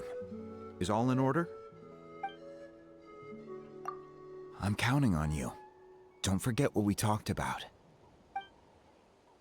By past fuel and present flame, life marches ever on. My brothers and sisters, the time has come to light the fire once again, and let the Turnfire night shine bright in Huitztlan.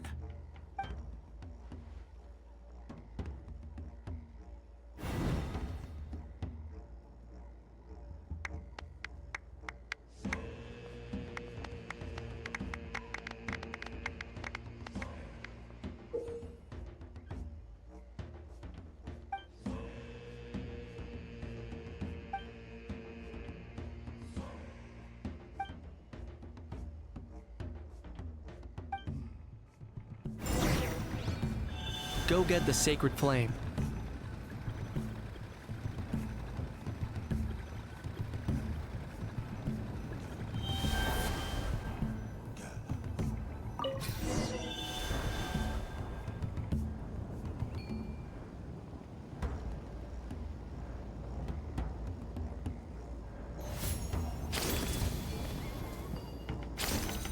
Nicely done.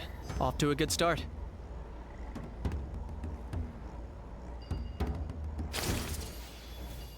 Great stuff.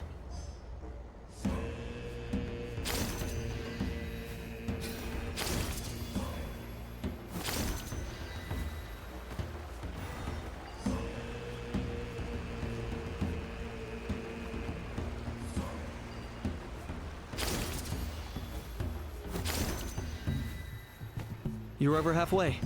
Keep it up.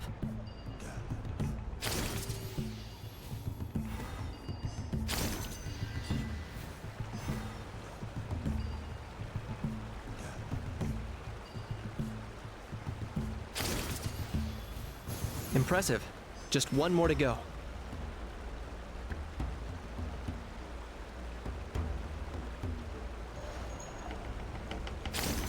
Come on. One last push. The final sacred flame pillar is up ahead.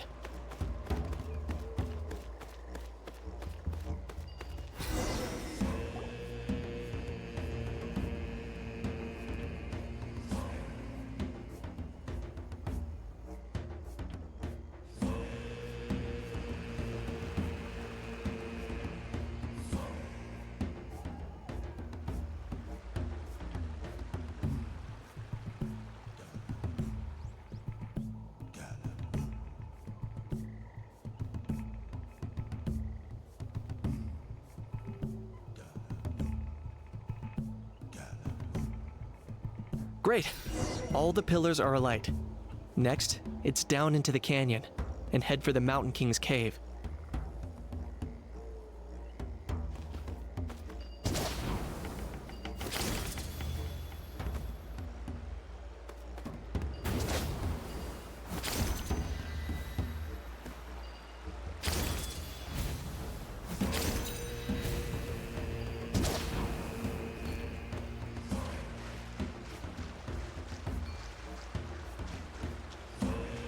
Almost there.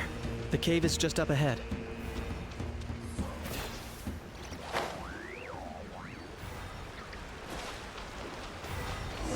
The Abyss presence is growing strong.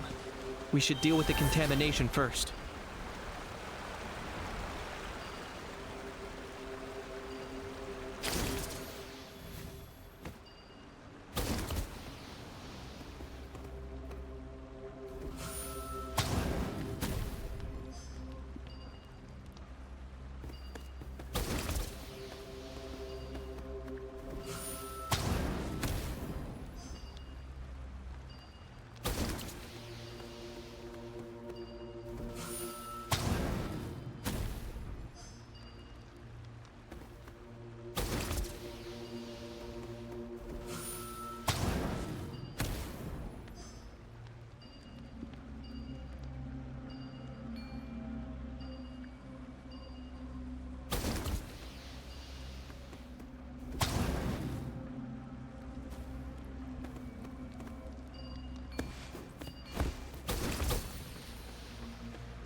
There's the altar of the sacred flame. Remember, light up the torches around it first.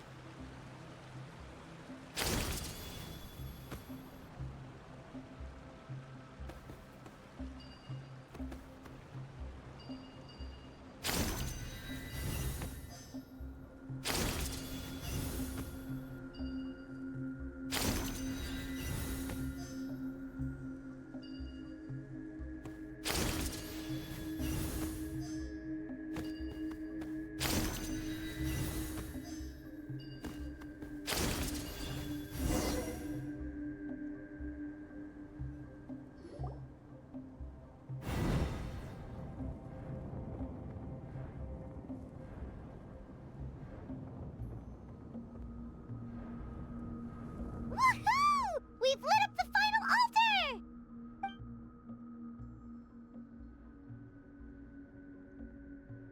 That's the Mountain King up ahead, right? That's him. Kangamato, king of the Yumkasaurs from 500 years ago. He's very powerful. Paimon can tell. He is huge. Let's tread carefully. We don't want to wake him up. You've made it at last. You did even better than I expected. Traveler, now comes the final and most important step of the ceremony. Please use the power of the sacred flame to cleanse the Mountain King of abyssal filth. There's no need this time.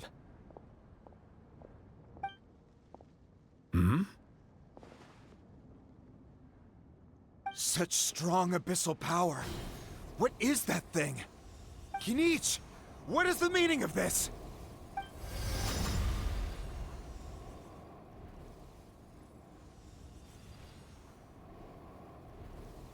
Is that a beastly rift? Chief Wayna, Elder Trinidad, this is about to get a little dangerous. You should step back. What do you think you're doing? Solving the Mountain King issue. You mean by having him torn to pieces by rift hounds? No, stop! We can't let that happen! Foolish Locust! Ugh, can't you see? We're trying to shove your Locust King into the beastly rift! But... I'm sorry, Chief Wayna and Elder Trinidad. This is the only way. Can you promise me that no harm will come to the Mountain King? I can't guarantee it, but I'm fairly confident. Traveler, this is not what we agreed on. You must cleanse the Mountain King of every last trace of abyssal contamination. Okay, I see what this is. You've been in cahoots this whole time.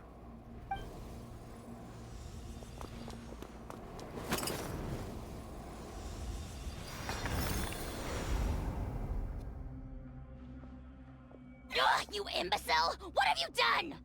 Oh no! The device is destroyed! You forced my hand. I had no choice. Elder Trinidad! What are you doing?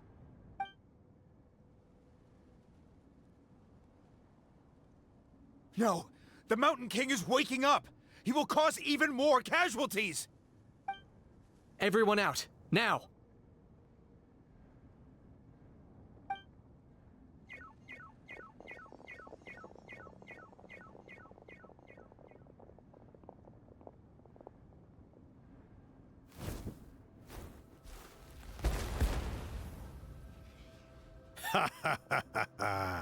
It seems there is only one way to awaken you all from your willful blindness. More sacrifices must be made.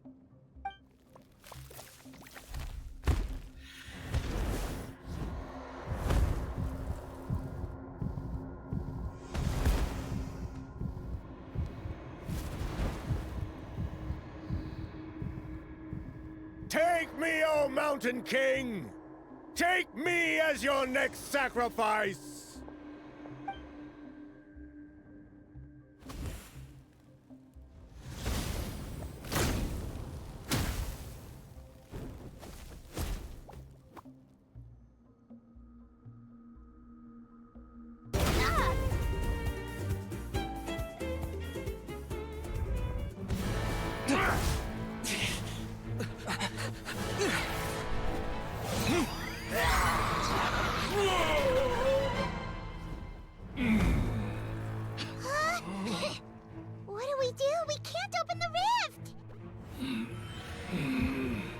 Kill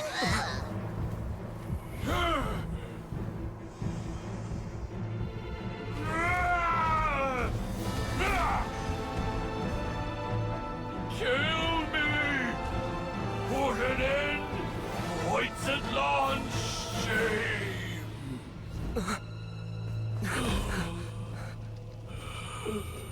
By past fuel and present flame, life marches ever on.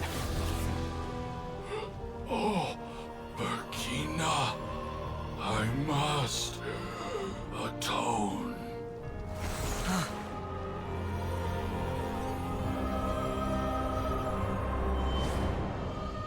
Patience.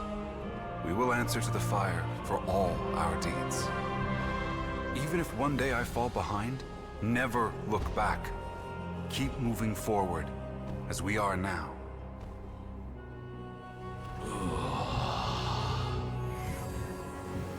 Live with your guilt and shame. This is the price to pay.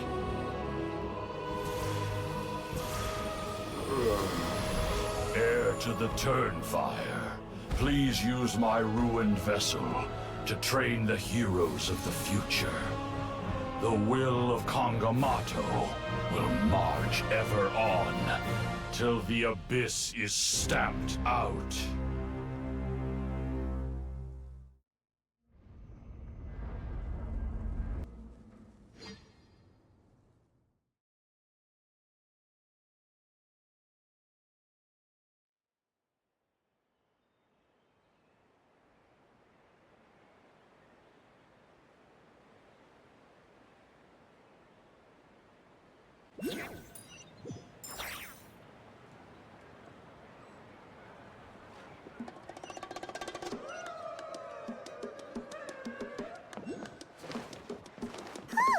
Pretty eventful day yesterday, huh? What? Traveler, you've come at just the right time. I have some good news for you. Trinidad's condition is stabilized. He suffered burns on much of his body, but we believe he'll survive. Guess that's the best news we could hope for. Paimon has to ask, is everyone in your tribe such a risk-taker? First Kinich, then Elder Trinidad? Is this the Scions of the Canopy's adventurous spirit in action? We're simply not afraid to charge ahead into the unknown. He's fine. Don't worry. He's gone to check on the Mountain King. Something most mysterious has happened. After the incident yesterday, a transparent shell has formed around the Mountain King's body. We don't understand the mechanism behind it, but the shell appears to insulate him against the influence of abyssal power. It is somewhat akin to a scab, in that it stops the abyssal energy within him from bleeding out, while also preventing further abyssal energy from seeping in and infecting him. We've never seen anything like it. The tribe's most senior elders believe it was caused when he was burned by the sacred flame, similar to the way burned wood becomes charcoal. I think their theory makes sense. After all, we've never thrown the Mountain King directly into the sacred flame before. Wow. So it's made a barrier against abyssal energy? That's a good thing, right? It's practically a miracle from what we've seen of it so far. It means that the Mountain King's level of abyssal energy is now stable. No longer will we need to perform an annual cleansing ceremony. Wow, that's amazing! I know what you're thinking. The young people in the tribe are already speculating that yesterday's ceremony was a Turnfire night like none other in our history. Because you and Kinich, you summoned the very flame that appears in our ancient legends. A great transparent ball of fire. And that fire is what saved the Mountain King. Whoa! So that was the real Turnfire? I may be the chief of this tribe, but I've only ever known the Turnfire as a concept in our legends. I cannot answer that question. If anyone can answer it, I suspect it would be the bearer of the Malipo name. He is in the Mountain King's cave as we speak. Ah, so Kinich then. Why don't we go see how he's doing?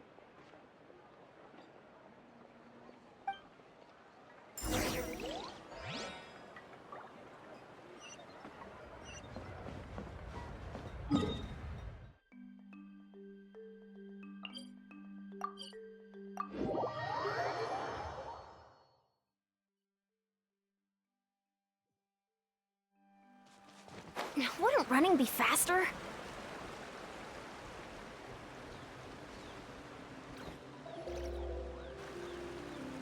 Hey, Kanich! Hey yourselves. You two doing okay after yesterday?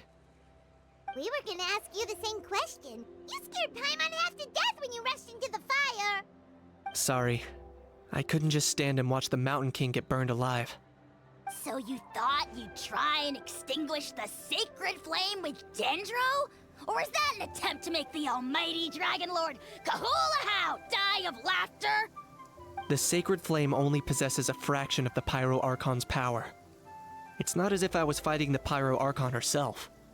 Kanich, when you went into the flames, were you intending to, Intending to what? to, do the same thing as Burkina? Sacrifice myself? Of course not. My focus was on keeping the Mountain King alive, not on what it would cost. But now I'm curious.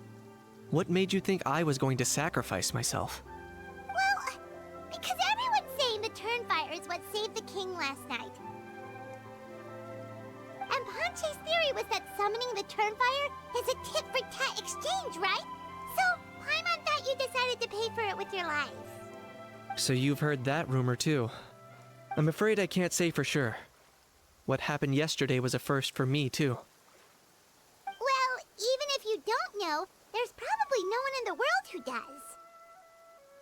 What I would say is, if that really was the power of the Turnfire, I'd sooner believe that the Mountain King summoned it himself. The Mountain King? Then, what price did he pay? The core meaning of price is not atonement or compensation, but what you're willing to give up in order to obtain what you want. It's easy to die for your sins. Much harder to live with the guilt and keep on going.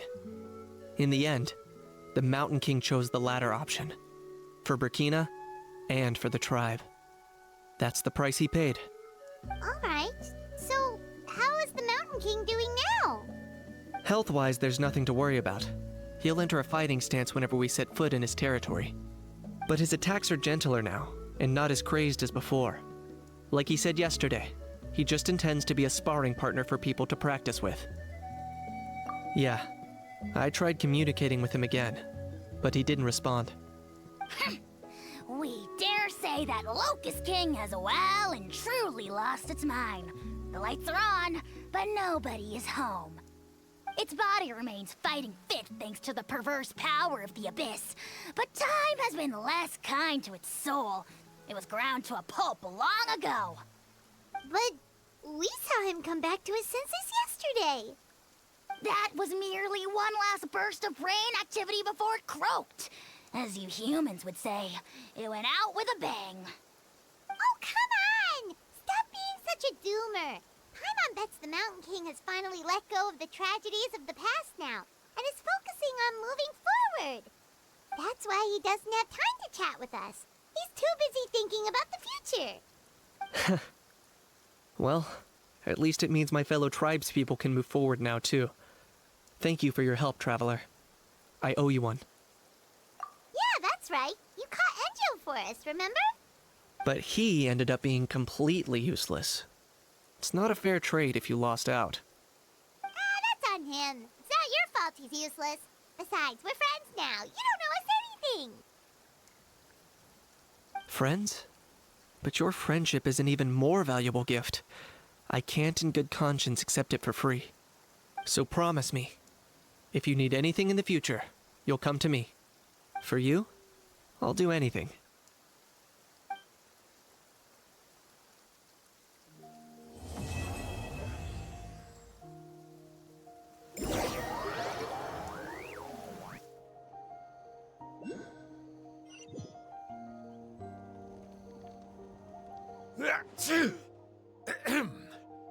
So, in the end, only poor little Huni got the sad ending? Yeah, everyone's happy except me. First Nana, then my dad. Why does everyone in my family have to suffer?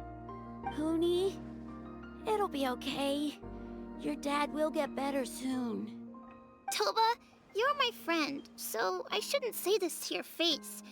But it was all the Mountain King's fault. Huh? Now hold your horses, kiddo. If you promise not to fight, Uncle Sanka will tell you a story.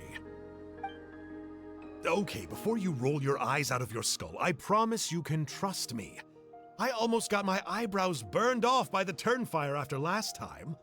That's why I came back, to make it up to you. All right, I'll just get to the point. Do you know what Uncle Sanka loves the most about your people? What? Your extreme sports. Huh? On my first day here, I got hit by someone falling out of the sky. I believe you call it bungee jumping? It's a dangerous sport, to be sure, but the courage it took to make the jump impressed the heck out of me. So, I introduced myself to the jumper, we made friends, and I even helped treat her wounds. Oh, such a nice friend. Of course. Anyway, the good times didn't last, because I got captured by a powerful foe, so we had to part ways for a while.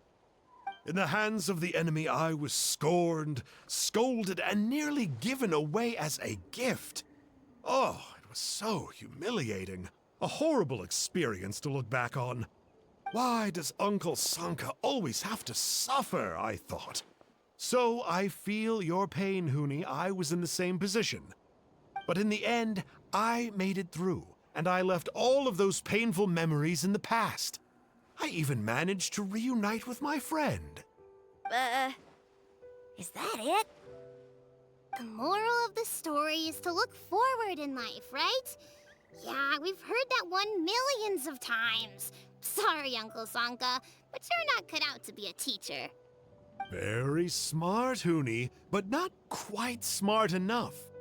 What I'm trying to tell you is that after I reunited with my friend, I found her injuries were all healed, but she really missed her family. So, I thought you might like to see her too.